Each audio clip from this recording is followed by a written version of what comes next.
नमस्कार दोस्तों, मेरा नाम हरीश वर्मा है। मेरे इस चैनल में आप सभी लोगों का पुनः स्वागत है। दोस्तों, आज मैं पढ़ाऊंगा उपसर्ग। आप लोगों ने कई बार स्कूल लाइफ में पढ़े होंगे उपसर्ग को। तो उस टाइम क्या क्या होता था, बहुत शॉर्ट तरीके से समझाते थे हमारे टीचर। ठीक है, मैं आज ऐसे समझाऊंगा ताकि आप कंपटीशन एग्जाम की तैयारी कर रहे हैं तो इसका लाभ आपको प्राप्त हो सके। कंपटीशन एग्जाम में बहुत गहराई से क्वेश्चन आता है, ऊपर ऊपर क्वेश्चन बिल्कुल भी नहीं आता। ठीक है, तो मैं इसको बहुत डिटेल में समझाऊंगा, डीपली समझाऊंगा ताकि आप लोगों से क्वेश्चन बिल्कुल भी बने।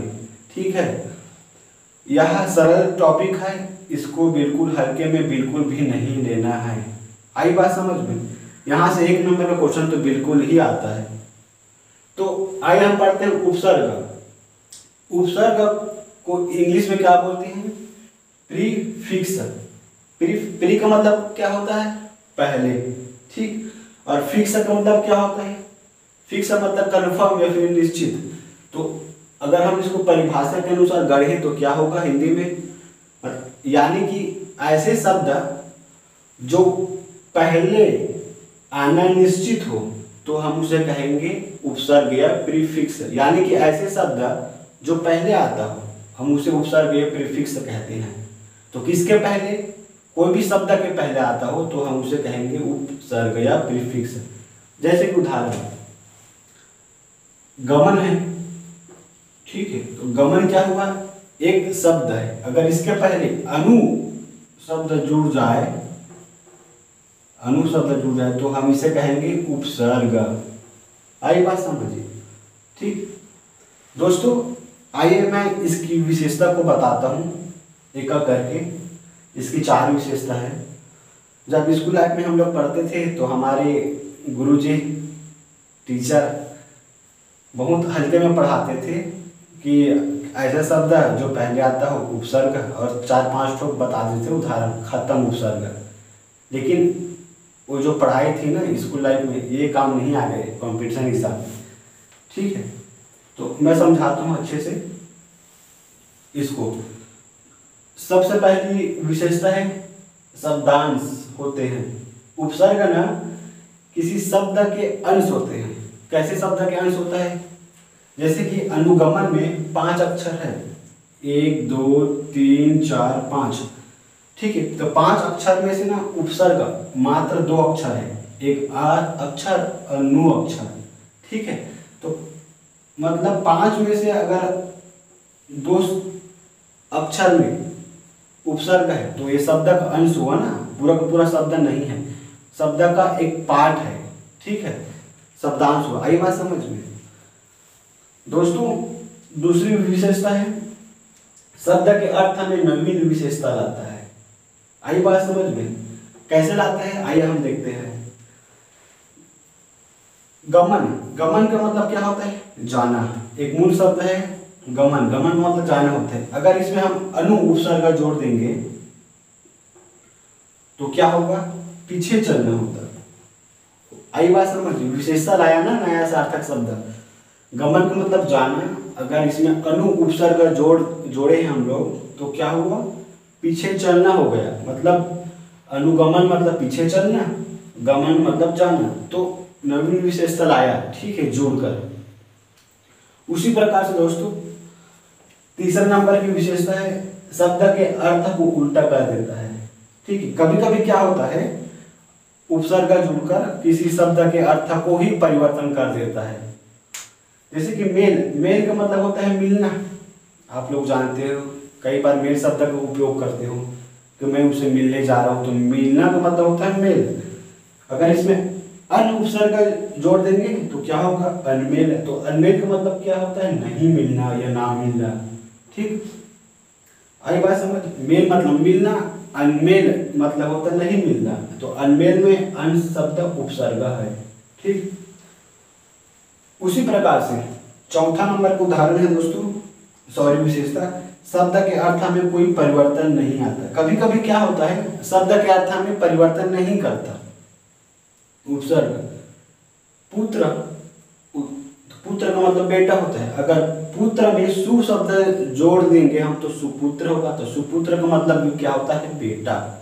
आई बात समझ? बहुत ही सरल है दोस्तों। आपको बहुत ही आसान भाषा में कॉन्सेप्ट के अनुसार पढ़ाया हूँ। इसको एक लाइन में समाप्त कर देना चाहता हूँ, इस इतने जितने भी पढ़ाया हूँ उसको, ठीक है। उपसर्ग को हम प्रीफिक्स कहते हैं। प्री का मतलब होता है पहले, फिक्स का मतलब होता है निश्चित या फिर कन्फर्म, यानी कि ऐसा शब्द जो किसी शब्द के पहले आना निश्चित हो, कन्फर्म हो, हम उसे कहते हैं उपसर्ग। गमन में अनु शब्द एक उपसर्ग है, क्योंकि ये गमन के पहले आया, ठीक। आई बात समझ में। यह शब्द के अंश होते हैं, ये पूरा का पूरा शब्द नहीं हो। जैसे कि अनुगमन में क्या हुआ, अनुगमन 5 अक्षर से बना है, तो इसमें 2 अक्षर क्या हुआ, उपसर्ग हुआ, तो यह सिर्फ शब्द का अंश हुआ, ठीक है, क्योंकि 5 में से 2 अक्षर उपसर्ग है। आई बात समझ में। बहुत ही आसान है दोस्तों। मुझे कई स्टूडेंट ने कमेंट किया कि सर आप बायो पढ़ाओ, तो ये विषय पढ़ाओ। लोगों को कहना चाहूँगा मैं 10 से 15 दिन का टाइम मुझे दो, हिंदी को पूरा कंप्लीट पढ़ाऊंगा, उसके बाद नया टॉपिक शुरू करूंगा। आप जो बोलोगे, आप जिस विषय को बोलोगे, आप कमेंट कीजिए कि मुझे क्या सब्जेक्ट पढ़ाना है इसके बाद, तो मैं आप ही के अनुसार पढ़ाऊंगा। आई बात समझ में। तो 10-15 दिन का समय है मेरे स्टूडेंट, तो इसको अच्छे से पढ़ाओ। अगर बीच में कोई सब्जेक्ट पढ़ा दूंगा तो आप डिस्टर्ब हो जाओगे, पढ़ने में मज़ा नहीं आएगा। तो मेरी सोच है कि इसको पूरा ही खत्म कर दूं हिंदी ग्रामर को, उसके बाद अगले विषय को पढ़ाऊंगा। आई बात समझ में दोस्तों। उपसर्ग को ना 3 प्रकार में बांटा गया है हिंदी में, ठीक है। पहला उपसर्ग है संस्कृत का उपसर्ग, यानी कि जो उपसर्ग संस्कृत से आया हुआ, तो हम उसे कहेंगे संस्कृत उपसर्ग। दूसरा नंबर का उपसर्ग है दोस्तों तद्भव या हिंदी उपसर्ग, यानी कि जो उपसर्ग हिंदी शब्द से आया हुआ है, हम उसे तद्भव या हिंदी उपसर्ग कहेंगे। और तीसरा नंबर का उपसर्ग है विदेशज, यानी कि जो शब्द विदेशों से आया हो, तो हम उसे विदेशज शब्द कहेंगे, विदेशज उपसर्ग कहेंगे। विदेशज उपसर्ग को ना अरबी, फारसी और अंग्रेजी भाषाओं में बांटा गया है। तो सबसे पहले पढ़ेंगे हम संस्कृत के उपसर्ग, ठीक। तो संस्कृत के उपसर्ग क्या है, आइए देखते हैं। अति, अधि, अनु, अभि, अप, औ, आ, उत, ये जितने भी उपसर्ग है ना, ये क्या हुआ, संस्कृत के उपसर्ग है। तो अति का मतलब क्या होता है, जब प्राचीन के साथ जुड़ता है तो अति प्राचीन होता है। अति का मतलब आप जानते हो बहुत ज्यादा होता है, अत्यधिक होता है अति का मतलब, ठीक है। और प्राचीन का मतलब तो आप जानते हो पुराने समय। तो जब ये अति शब्द है ना प्राचीन में जुड़ जाएगा तो अति प्राचीन मतलब बहुत पुराने हो जाएगा। मैं आपको बताया हूँ कि उपसर्ग किसी शब्द के साथ जुड़कर अर्थ में परिवर्तन कर देते हैं, तो हुआ ना अति का मतलब क्या होता है, अत्यधिक, लेकिन प्राचीन के साथ जुड़कर क्या हो गया, बहुत प्राचीन या बहुत पुराने समय, ठीक। तो अधिपति के साथ जुड़कर क्या होगा, अधिपति, ठीक है। उसी प्रकार से अनुभव के साथ जुड़कर क्या हुआ, अनुभव हुआ। अभिमान, तो अभिमान में अभि शब्द क्या है, उपसर्ग है। अपमान में क्या हुआ, अपमान में अप शब्द उपसर्ग है, ठीक। उसी प्रकार से अव शब्द उपसर्ग है। उसी प्रकार से आकर्षक में आ शब्द उपसर्ग है, ठीक है। आई बात में समझ में दोस्तों।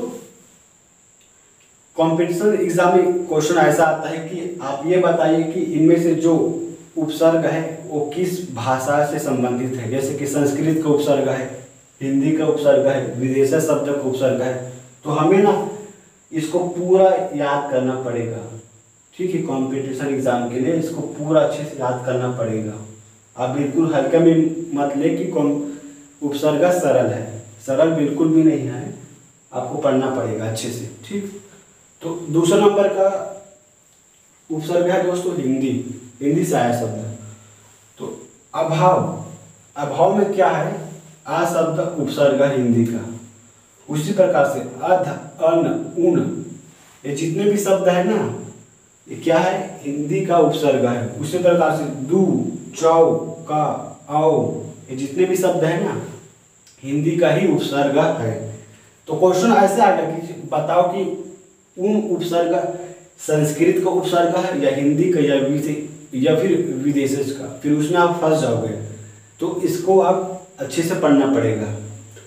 स्कूल पेपर में ऐसा बिल्कुल नहीं होता था कि उसमें पूछ देता था बताओ कि अनहोनी में कौन सा उपसर्ग है, तो आप आसानी से बता देते थे कि अनहोनी में अनुपसर्ग है। लेकिन ऐसा क्वेश्चन नहीं आएगा कॉम्पिटिशन में।